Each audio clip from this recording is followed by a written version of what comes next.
I like it. It's okay. I give you a B-. You understand what I'm saying? I understand what you're saying, but on my scale level, that's not the most entertaining.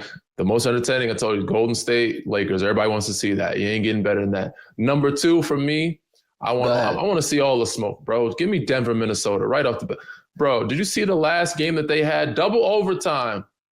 Come on now. This is the type of basketball we want to see. First round, I need to see it. I need to see Russ get his get back. But Anthony Edwards tear up Denver. Aaron Gordon go to work. Jokic go to work against Gobert. Like, I want to see those matchups. These teams they matched up right before the finals, right? Or Western Conference Finals. Well, they were in the Western Conference semis, yes. Yes, to get to the Western Conference Finals. This team, they have history together. They played against each other the year before too. Anthony Edwards averaged 25, 5, and 5 in that series. There is smoke between these two groups, and it's competitive as hell when they match up every time they step on the floor. Teams haven't changed much. There's very few moves here and there, but everybody that's got there to Minnesota knows what it is with Denver and vice versa. So that's the second matchup for me that I want to see the most. Give me Denver, Minnesota right away. I'm with it. I like that call. It's on my list. I didn't have it at number 2, but I'll make my comment on it as well. I love that matchup, Danny, because of the way Anthony Edwards has played against Denver, the way that having Jokic play against Gobert is always going to be fascinating. Whether you believe Rudy Gobert should have won so many defensive players of the years as he has, it's still fascinating to have such a big and well-known defender going against the best player in the world. I also love what Julius Randle could potentially bring to this matchup from the sheer fact that it's a contract year for him. It could be a contract year for him as well. How does he fit in? There's definitely smoke, as you said. It's a great first-round matchup, and honestly, and a lot's on the line for both teams, if you look at it, right? Number 1, for the Denver Nuggets, you just fired Mike Malone. It would be, you went from, if they lose that series, Danny, the Denver Nuggets would have gone from NBA Finals to losing in the second round to losing in the first round. That would, that would destruction. That would show the destruction and the regression of the franchise. For the Minnesota Timberwolves standpoint, you went from first round exit last year, Western Conference Finals, and everything is on the up and up. And now you trade Karl Anthony Towns and you potentially get knocked out in the first round. It's like, we tricked off something good. I think what would be on the line for both teams also very fascinating as well, on top of the actual gameplay that you would see from guys like Ant and from Nikola Jokic. Great pick. That's why I had it too. Didn't have it as my number 2, but I had it in my list. That's a matchup that I want to see. All right. I'll go with mine. Here's the second matchup that I want to see. I want to see, you wanted Lakers Warriors. I want Lakers Clippers. And I can't believe you don't want it either. As somebody who it's over. Signed to the Lakers in 2019 when it was supposed to be the Battle of LA. We never got it. We still haven't gotten the Battle of LA. And it won't be the same because it's not a real Battle of LA. It won't be the same type of atmosphere. Why? Because they're not in crypto Because they're not in crypto anymore? It's no longer the Battle of LA? Partially, and the teams are very different. Partially, yes. I mean, you still got the main characters, Kawhi and LeBron. That's all. That's all you need. 40-year-old Bron, Kawhi. Said people talk. Kawhi looks really good right now, but people look at him as coming toward the end of his career as well because of injuries. It's a great matchup. Said I'll give that one a higher rate than the OKC Memphis one. So I'll give you a B+ on that one. Danny, it's when Kawhi is performing in his prime.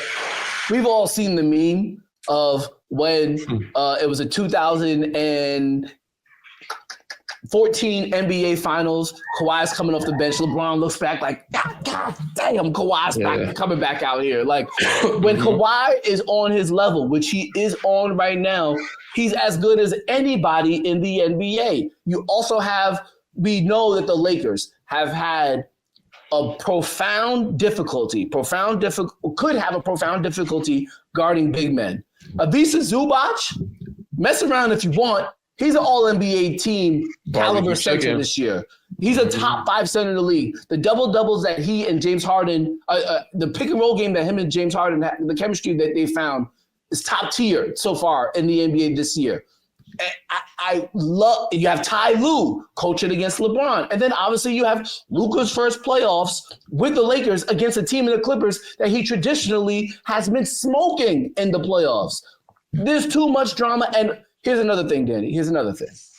And this is why we also have to give it consideration.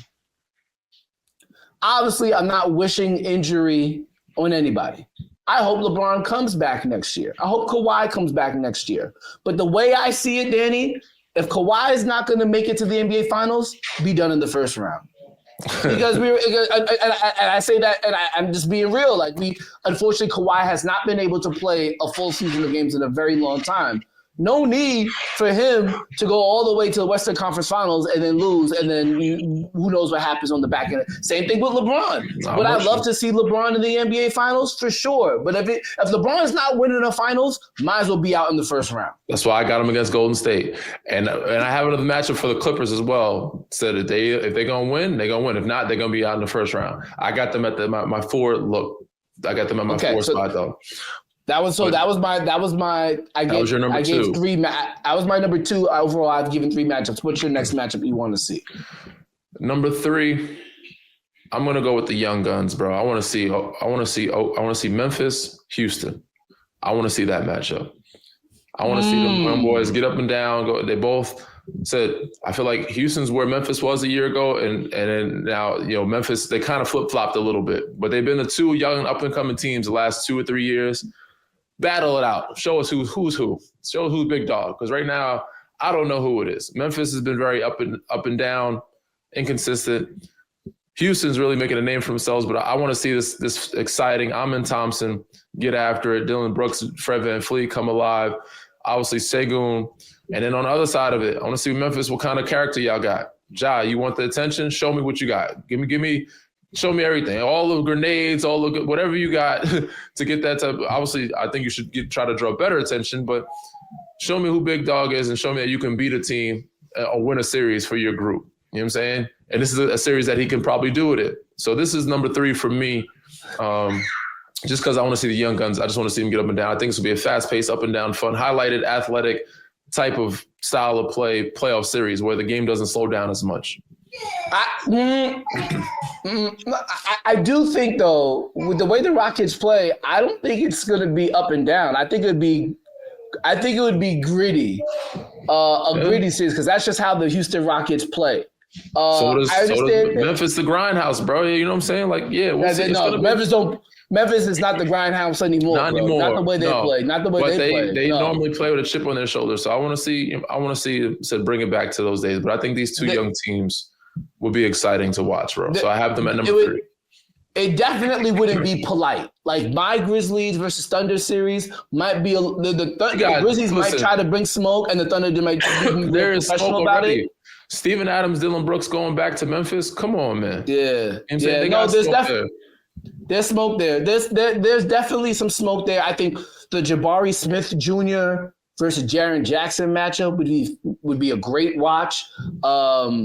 Obviously, Amen Thompson trying to guard Ja Morant. I think it would be a very fun series. I'm not going to deny that. Dylan Brooks will probably be guarding Desmond Bane. I think it would be a great series. We'll see Zach Edey try to stop Sengun in the inside. It would be a great series. I still think Thunder, Grizzlies I would want to see that more. And that's because, and I'll go to my final one here, because I want to see Rockets, Warriors. Because there is smoke there too.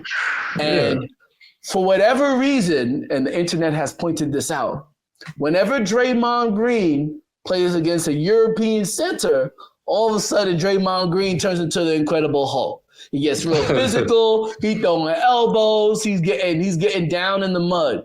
And obviously Alperen Sengun is a European center. So we already saw the last time that they played, Draymond Green, he gets away with a lot of shit. Draymond Green essentially gave this man an elbow straight to the chin. Like, straight up. They let him play very physical in the game. They let him play very physical in the games. He looked at the ref dead in his eye.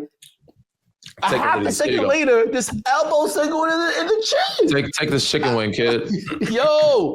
You got smoke. Draymond Green has smoke. We already know how Jimmy Butler is built.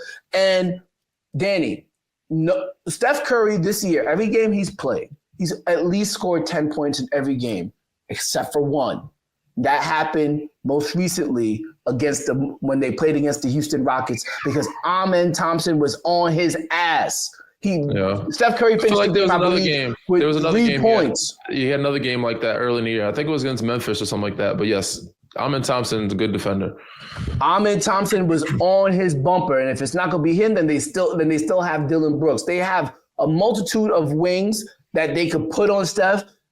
The Warriors don't have that many scores. The Warriors don't have that many scores. So it would be fascinating to see Ime Udoka, bro.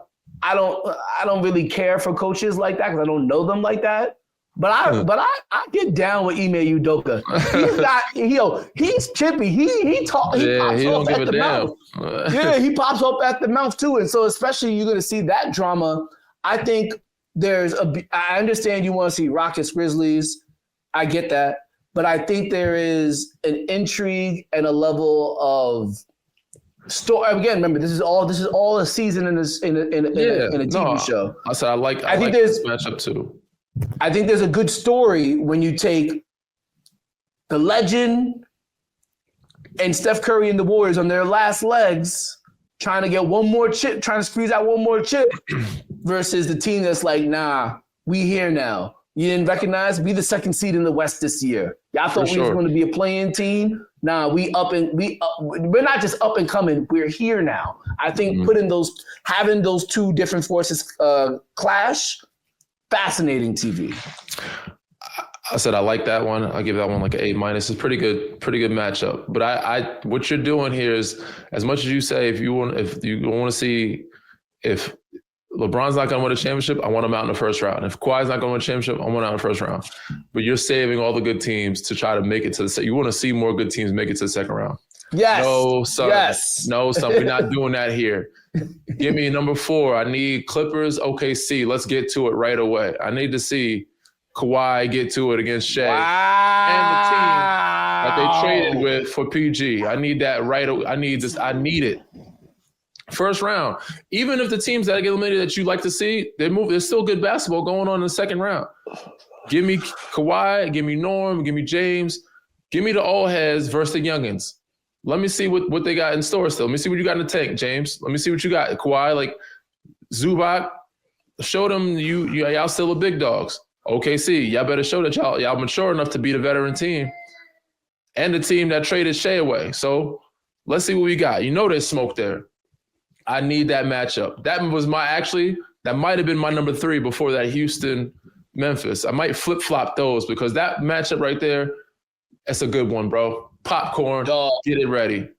Dog, you know what? Honestly, I think that'd be my number 1. Get it ready, son. Get this. Again, because you know how, unfortunately, Kawhi has not been the healthiest basketball player that we've known recently. But the way he's playing right now, let's just get the best out of him against the best team right now. I need it. I got them at 3. I won't put them at 4. So I'll put Houston, Memphis at number 4. Clippers, OKC, I need to smoke. Only because Denver and Minnesota's had smoked for years. And, of course, everyone see Bron and Steph and you said Luka and Golden State with Jimmy. Two hottest teams since the trade deadline. Go at it. They number 1 for me, but this is number 3. Let's get it. I think you didn't even see that one coming. I didn't even think about that one. I really like that one. I'm surprised that you didn't, because Clippers was your team to be like, yo, it's my dark horse. Yes, they are. They're very good. Thinking Clippers, I'm like, put them against number 1 right away. Right away. Boom. Nah, that would be. James Harden, go back OKC. You know what I'm saying? There's a lot of storylines there. Yeah. If OKC is able to beat the Clippers in that first round, I think we'd be like, I bet they for real. They solidified. Right off the bat, we'd be like, okay, fine. They have this. They valid. They legit. They validated themselves. Yeah. And at the same time, for Kawhi and James Harden be like, yeah, we're still here. We still got that. All right, we're done here. I think we're done here.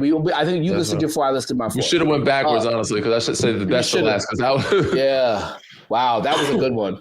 But real quick. Now that we've talked about it, and I also teased these two things. Just want a quick basketball X's and O's question. Tell me if my evaluation is real good or not. Mm-hmm. Because we just talked about playoff matchups, and now I'm thinking about how certain players are going to play in the playoffs. Is it? I know I'm right, but I got to get the validation from you. Okay.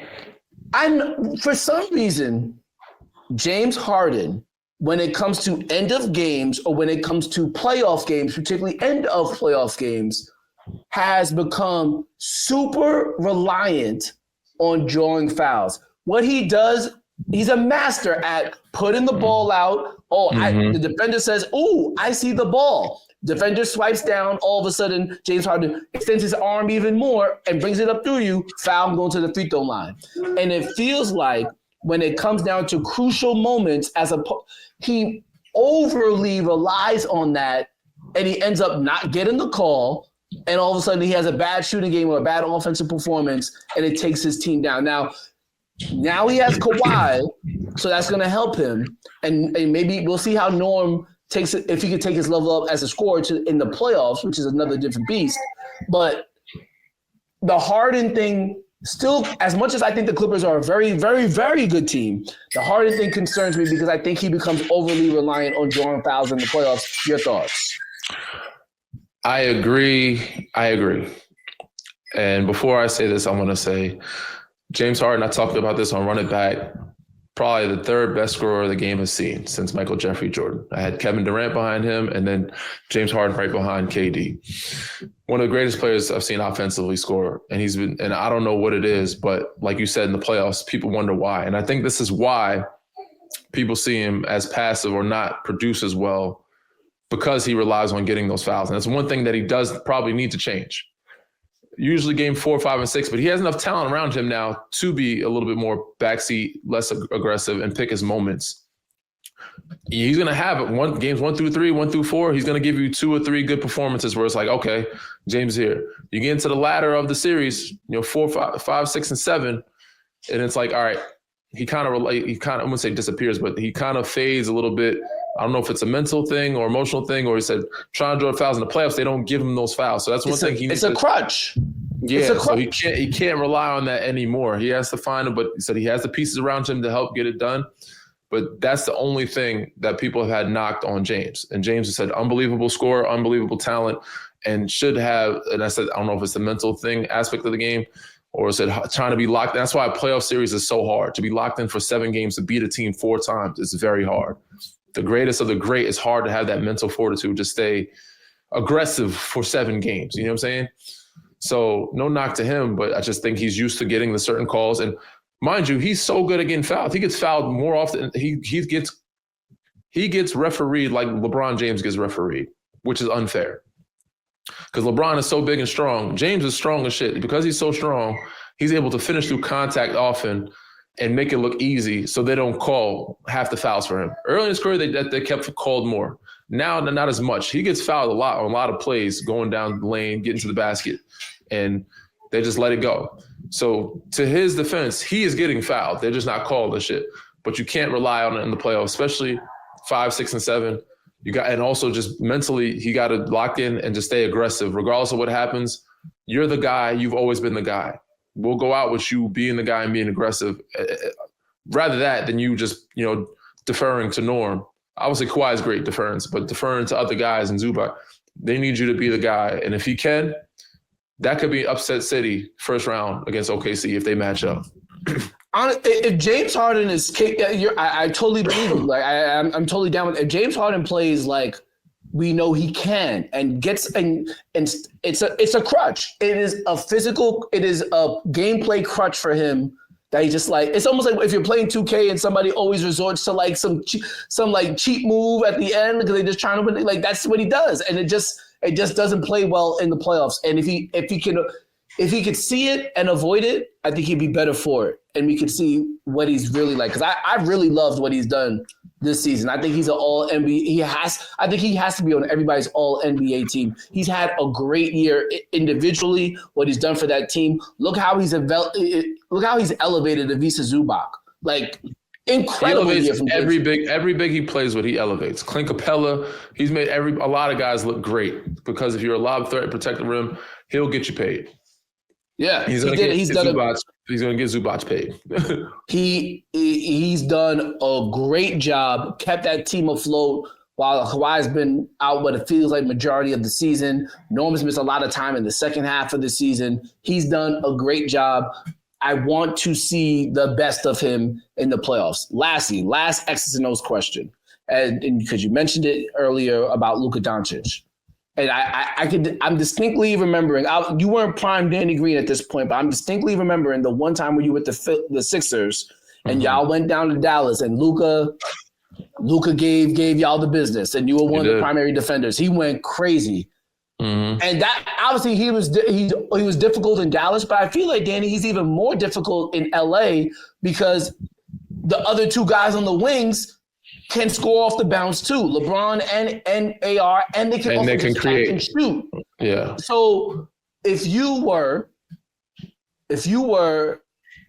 the defensive coordinator, quote unquote, for any team playing against specifically Luka in the playoffs, how would you stop him? Or how would you, I don't even know if you want to stop him. How would you guard him when the pick and roll comes? If he just wants to go ISO, how would you guard Luka and the Lakers? Yeah, that's a tough, especially because he has AR and Bron. Now, Luka in Dallas, I wouldn't say there's no easy guarding him. It may be a little bit easier because he doesn't have those weapons around him. And I remember that game you're talking about. It was probably in Dallas when we played them. Yeah, it was the ESPN game. He was going. Yeah, I was like, damn. They had the highlight. He's going crazy. And I think the way we're guarding the pick and roll, because he's a pick and roll player, and he did some stuff in the post, and he got some fouls against me. But the way the big guards him, he reads it well. And I don't think we guarded him well when the big. And, of course, Joel's in pick and roll. He's not going to get up there. He's going to be in a drop. Mm-hmm. Drummond might give you a little bit more, but they did that salute screen where the big screen's a guard, and then Luka gets on his back, screens a big, and now Luka's tearing you apart. And I don't know if you know what that salute screen is. So I haven't heard the phrase salute screen. We used to call it a salute we call it a salute in LA. We use it, Frank used it, and that's how Bron would get dunks. Boston started it ultimately. They would set the screen on the guard. Once the guard comes over the pick and roll, he got the guy in jail behind his pocket. The big rolls, seals the big to where he can't get back to protect the rim. So the big rolls, he's double screening. That's how Jason Tatum would get layups. Oh, okay. So you're saying the big. So I'm gonna get into the weeds here, but I like it. Let me pick a team. Okay, the Rockets. So Lakers are playing the Rockets. Luka has the ball up top, and he's being guarded by Dillon Brooks. Jackson Hayes screens Dillon Brooks. Now, once he sees that Luka's got Dillon on his back and he can't get back in front, he rolls down to the basket and kind of pins the big to where the big can't jump and protect can't get to block Luka's downhill. But that's if the big in that situation would be Alperen Sengun. So but that would mean Alperen Sengun comes up with Jackson Hayes when he sets the screen. He comes up, but most bigs are in a drop, and once they see Luka at him, they're dropping back. So that's how we were guarding them. It only works if the big is in a drop. Okay. So that's why, and you see him do the between the legs. He uses his screener and my guy to screen me to get guys out of the paint or just off balance because his big can screen me and then roll into Drum where Drum can't contest the dunk. I'd have to show it to you on film. Yeah. We got to get the film. It's a screen on the guard and a screen on the big to where that big can't even contest at the rim at that point. And if you watch the clips, watch Bron when Bron gets dunks. JaVale McGee did it great when he screened for Bron, and Bron would get a dunk every time. Screen for Bron, get him. We did it against Boston. Get him on his back, then JaVale would roll and kind of seal the big. I don't know if it's legal anymore, but it's a Gortat screen. Kind of seal the big, and then. But it's because Gortat did it different ways. Steal the big where he can't contest, and the guard gets a layup or a dunk, and it's hard to get back. Because I'm a defender, I'm behind the guy, and the only way for me to get back around, I have to go to around him this way. I have to go around him on the other side. Once he sees that, he just goes downhill to the other side of the lane and gets a layup. Okay, Luka killed us with that. He killed us in the drop, killed us in the and if you don't have a big that's able to get up there and trap or able to contain or switch, he is gonna smoke you. And that's the only way I'd say to guard him is to trap him. When he was in Dallas to trap him with LA, it's hard to trap him. You can't do it. That's why Jason Kidd couldn't do it. Well, that's what I'm saying. Like, so I'm switching and I'm making him shoot contested threes. And just living with the results. Don't let him create for others. Don't let him get in the paint. Don't let him get free throws. He is a good shooter. He'd have to shoot very high clip because most guys that are scorers aren't great 3-point shooters off the dribble. Now he shoots 36, 38, but I'm living with him, not anybody else scoring, and they live in dry possessions, James Harden type step back threes against a contested big man.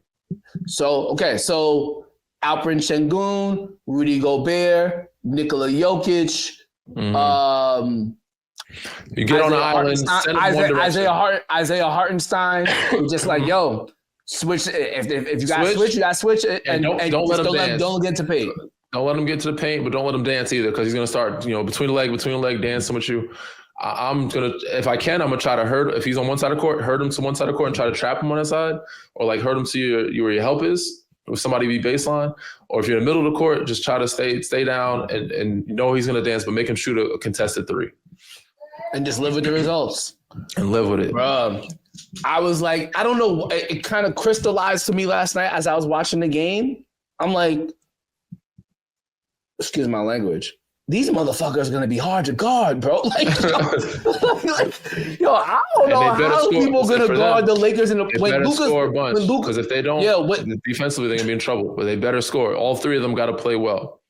When Luka is in that playoff mode, like in that I'm the best player in the world mode, I don't know how you stop a team that's run by him. And then you have LeBron and AR there on the sides. Yep. I cannot wait. I'm sure Danny can't wait. Playoffs are on the way. We'll be back next week. You guys know what to do. Danny, tell them if they don't. Read, rate, subscribe, review. Peace.